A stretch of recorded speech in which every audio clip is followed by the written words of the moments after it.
نه نه به شب‌های بعد از صبح.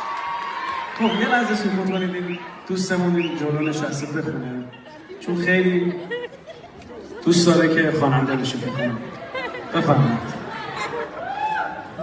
نه به شب‌های بعد از صبح، به دردی که مانده از تو، به دادم نمیرسی، رفتی آواره شد خانه، ماندم غریبانه، لعنت به بی کسی.